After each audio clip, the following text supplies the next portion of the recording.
What if I could go to another time?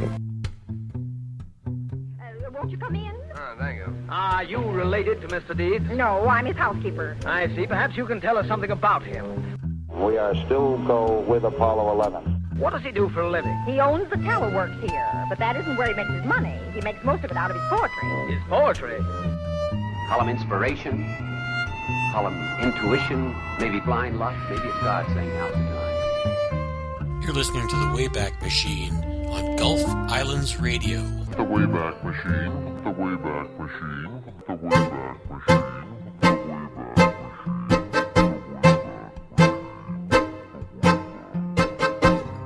We have been expecting you.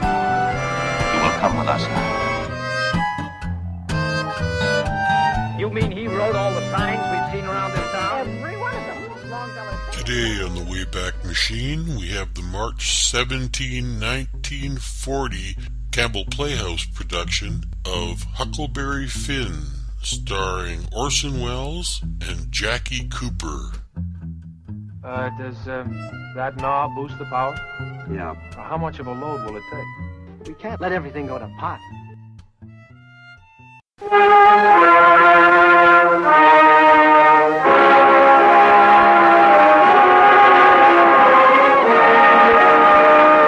The makers of Campbell Soup present the Campbell Playhouse. Orson Welles, producer.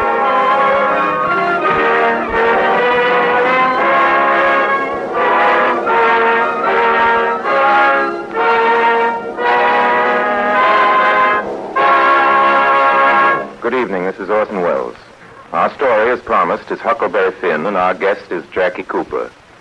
But since that promise was made, another star has joined the cast. Walter Catlett, whose face you remember from at least 100 movies, whose voice of most recent memory is unforgettable in Pinocchio, in which Mr. Catlett created for Mr. Disney the character of J. Worthington, Honest John Foulfellow the Fox, and who, I'm still talking about Walter Catlett, will enact for us tonight the taxing role of the Duke. Also with us in the Campbell Playhouse are Clara Blandick, Robert Warwick, Clarence Muse, and William Alland. These and others await their cues to play as many of the Mark Twain characters as we could cram into a single broadcast. They will strive to please you, every one. But right now, they'd like me to read to you in a loud, clear voice the words printed on the title page of tonight's story. I quote, "Persons attempting to find a motive in this narrative will be prosecuted. Persons attempting to find a moral in it will be banished. Persons attempting to find a plot in it will be shot by order of the author." And now, Orson Welles starts our Campbell Playhouse presentation of Huckleberry Finn, starring Jackie Cooper.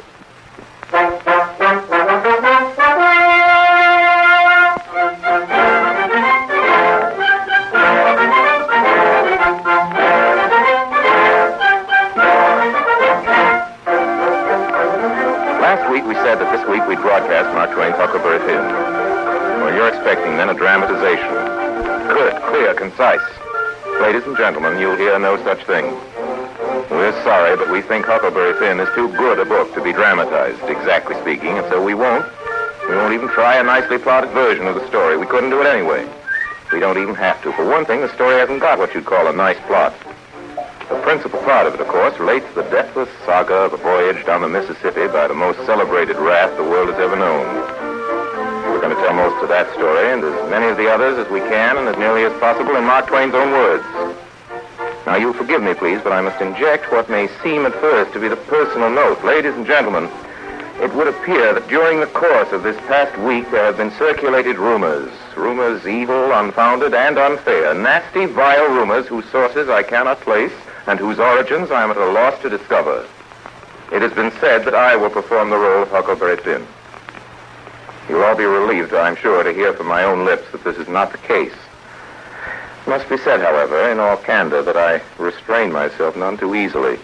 To be Huckleberry Finn even for an hour, this was not likely to be put to one side. However, I'm as happy as possible and as proud as I really ought to be to welcome now to the Campbell Playhouse that gifted and very young performer who will be Huckleberry Finn and who is actually Jackie Cooper.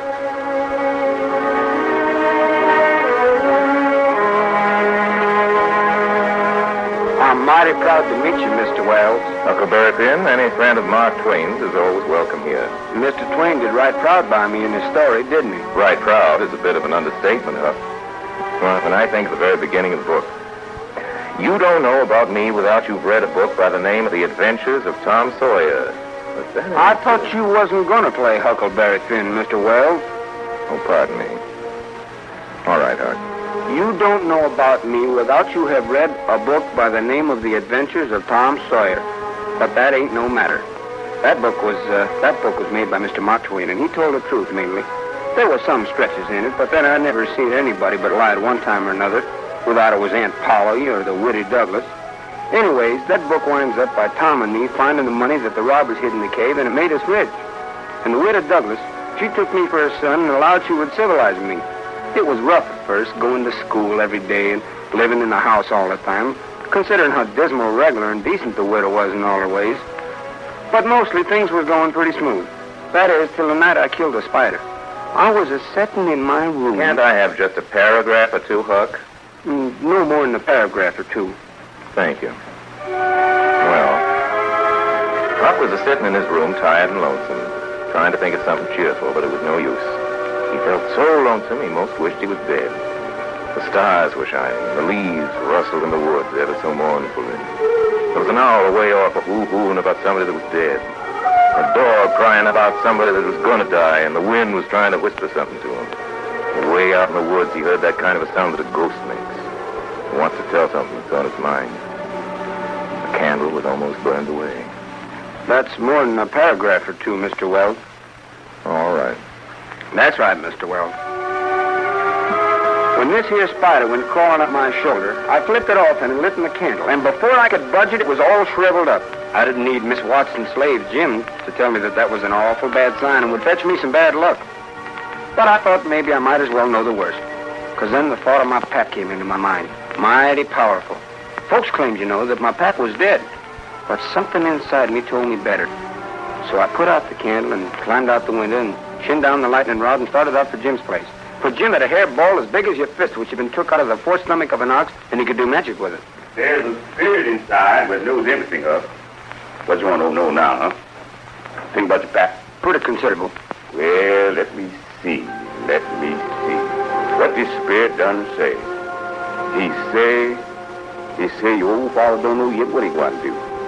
Sometimes he expect he'll go away, and then again he expect he'll stay. Best way is to just ease and let the old man take his own way. But you's all right. You're going to have considerable trouble in your life and considerable joy. Sometimes you're going to get hurt, and sometimes you're going to get sick. But every time you're going to get well again. You wants to keep away from the water as much as you can, and don't run no risk. It's just down in the bills that you want to get home. Thank you, Jim. It isn't everybody can rest easy and know for sure he's going to be home.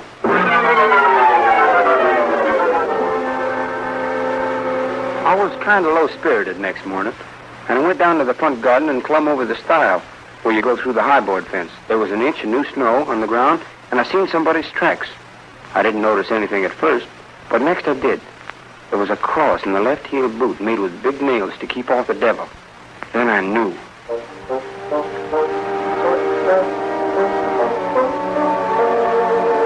And that night, when I lit my candle and went up to my room, there sat Pap, his own self. Surprise, ain't you, eh? Just look at you. Starched clothes. Think you're a good deal of a big book, don't you? No, I don't, Pap. Well, don't give me none of your lip. You put on considerable many frills as I went away. I'll take you down peg before I got done with you. You're educated, too. Can read and write. You think you're better than your old man now, don't you? Because he can't. I'll take it out of you. Who told you you could meddle in such highfalutin foolishness, huh? Who told you you could? The widow. She told me. The widow, huh? Who told the widow she could put in her shovel about saying it ain't none of her business? Nobody never told her. Well, I'll learn her how to meddle. And look here, you drop that screw, you hear? I learn people to bring up a boy to put on airs over his own pappy. Now, what's that yonder on the wall? Well, it's a picture the widow gave me. It's just a little old picture. That'll do for that. And I'll give you something better than that. I'll give you a cowhide. Ain't you a sweet-scented dandy, huh? A bed cupid, a looking glass, piece of copper on the floor. Your pappy's got to sleep with the hogs in the tan yard. I never seen such a son. But I'll take some of them frills out of you before I'm done with you. Why, there ain't no end to your hairs. You say you're rich. Huh? Is that so? I ain't got no money. That's a lie. Judge Satch's got it. You get it. I want it. I ain't got only $1, and I want it. It don't make no difference what you want it for. You just shell out. Well, you can have the $1, but... I can have the $1. Hey, you can bet your bottom dollar I'm going to have more than that. I'm taking you with me. And if that Judge Thatcher and your widow Douglas want you bad enough, they can come get you, because there's a law that says a child belongs to his parents. If they want you, they're going to pay plenty for you. Understand that? Now, you come along with your pap. I'm not going. Well, yes, you are. Oh, no, Pap, I can't.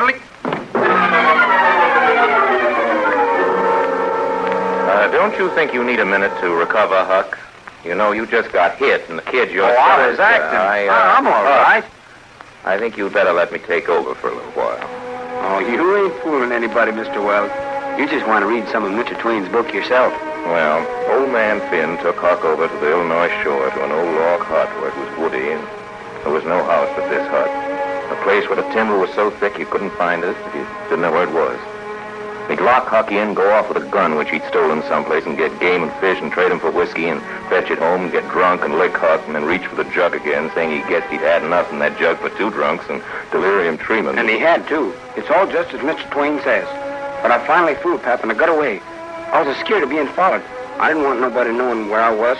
Pap or the widow Douglas or Judge Thatcher or nobody. So I just bided my time. I had an old saw hid out, and when Pap was gone, which was considerable, I'd hack away at the boards of the cabin till I made a hole big enough to get through. And one day Pap went away in town to get drunk. I found an old canoe and hid it up the creek a ways. But it was the wild hog I caught in the marshes that gave me my real idea. It was pretty good, if I do say it myself. Only I did wish for Tom Sawyer to be there. I knowed he'd have taken an interest in the business and would have added some fancy touches. What'd you do, Huck? Ain't you going to let me tell? Of course, I was just asking. Well, here's what I did.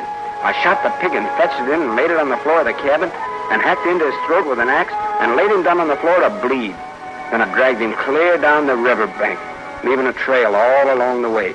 I pulled out some of my hair and blooded the axe good, stuck it on the backside, and after hacking up the cabin considerable, I slung the axe in the corner. And when I was done, I could have sworn there'd been a murder committed, and I was dead. And then sticking the pig in the sack, I jumped in the canoe and took off downstream.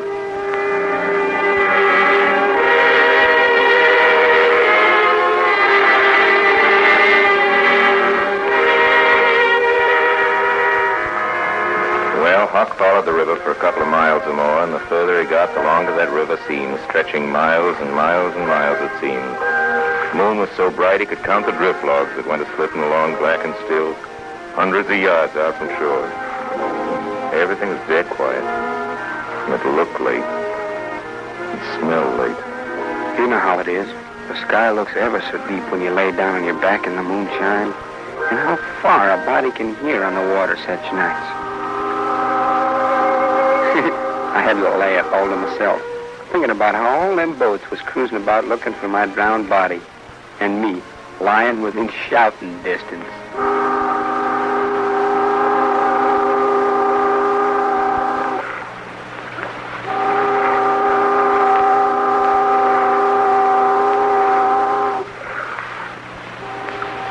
It was about 3 days later that I saw a fire through the trees and a man laying on the ground. It was Miss Watson's Jim.